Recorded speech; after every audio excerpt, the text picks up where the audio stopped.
Laura lived in a city with her daughter, Mishi. She loved Mishi dearly. Mishi was just in second grade when her father died in a road accident.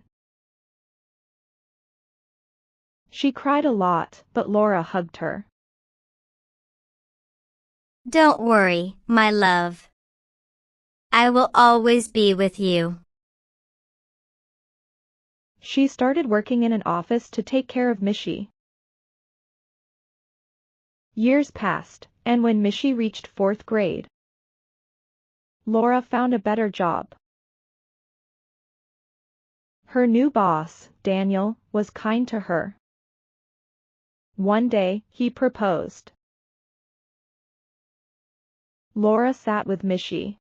Sweetheart, my boss Daniel wants to marry me.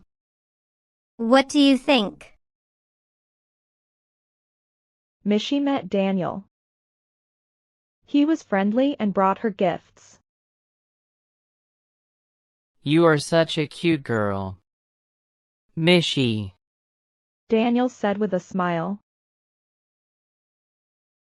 Mishi liked him. Mom, I think he is nice. Laura and Daniel got married. At first, everything was good. But after a few months, Daniel changed. He spoke less to Mishi. He started ignoring her. One morning, Mishi sat at the dining table in her school uniform. Elizabeth, the maid, served breakfast. Laura and Daniel came and sat down. Mishi picked up a toast. As she was spreading butter, her hand hit the glass, and milk spilled everywhere. Daniel was taking a sip of tea. He frowned and put his cup down. Laura, send her to the kitchen. She will eat there from now on. Mishi froze. She looked at Laura, hoping she would say no. Laura sighed. Go, Mishi. Then she turned. Elizabeth, serve her in the kitchen. Elizabeth nodded. Mishi's heart sank. She stood up and walked away. In the kitchen, Elizabeth set her breakfast. Mishi barely took a few bites. She went to her room, grabbed her school bag, and left for school. At school, her heart ached. Why didn't Mom say anything for me? One evening, Laura wasn't feeling well. She called Daniel, who quickly came home from the office. He took her to the doctor. Mishi was very worried. After 2 hours, they returned. Laura and Daniel were smiling. Mishi ran to her mom and hugged her tightly. Mom, what happened to you? Laura smiled. Don't worry, Mishi.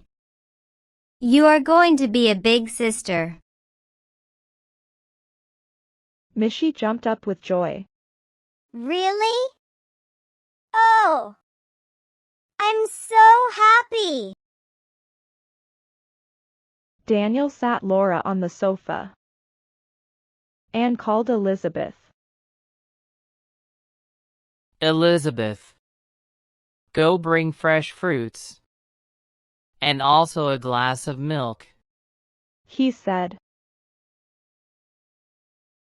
Elizabeth nodded and left. Daniel turned to Mishi. Now, go to your room. Mishy looked at him. But, Uncle.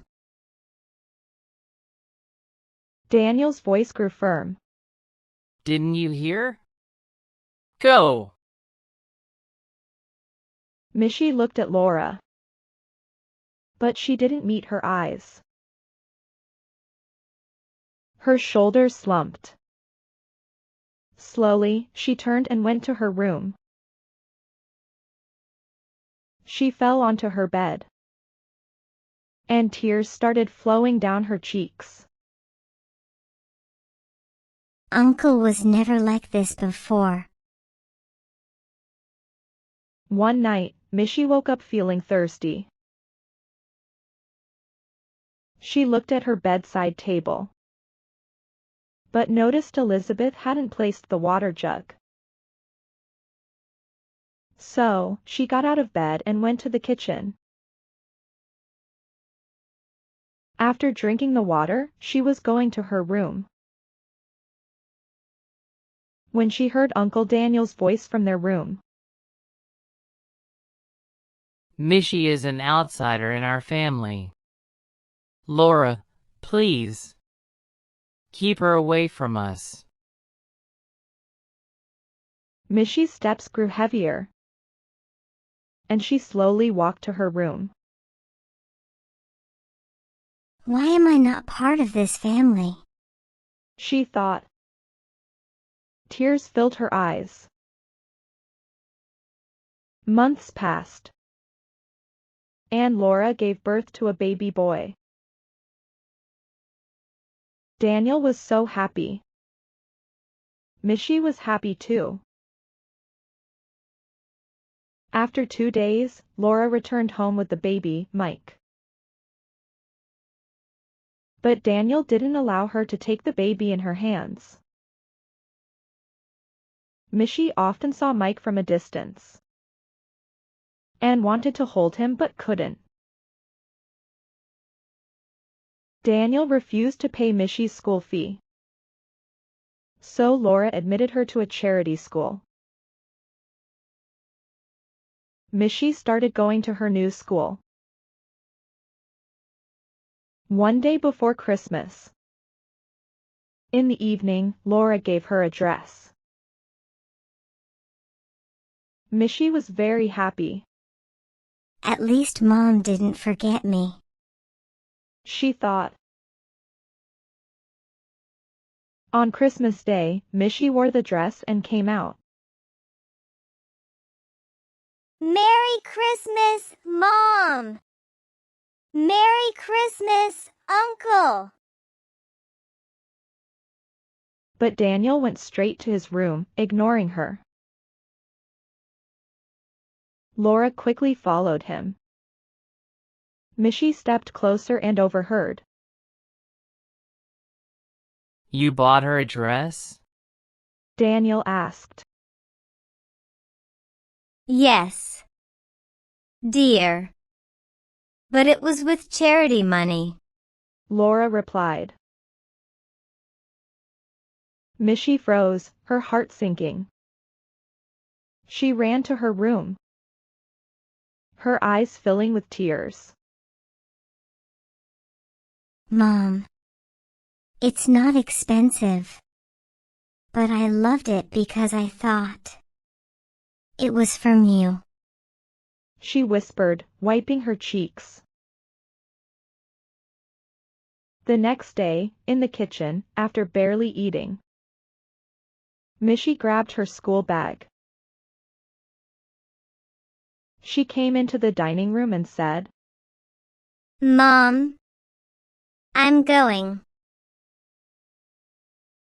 But Laura didn't even notice. She was busy talking to Daniel. Mishy left for school. That day, Mishy didn't come back.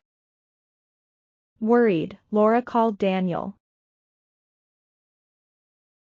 They searched everywhere and finally found her at an orphanage.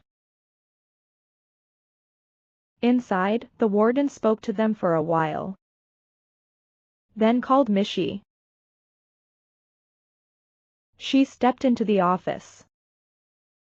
Laura stood up and moved closer. Mishy, let's go home. Mishy shook her head. Home? I don't have one. No mother, no brother. I finally understand. You are just Mike's mother. That house is yours, not mine. I don't belong there. She took a deep breath. Maybe we will never meet again. Stay happy with your family. Without another word, she turned and left. The door closed behind her. The warden sighed.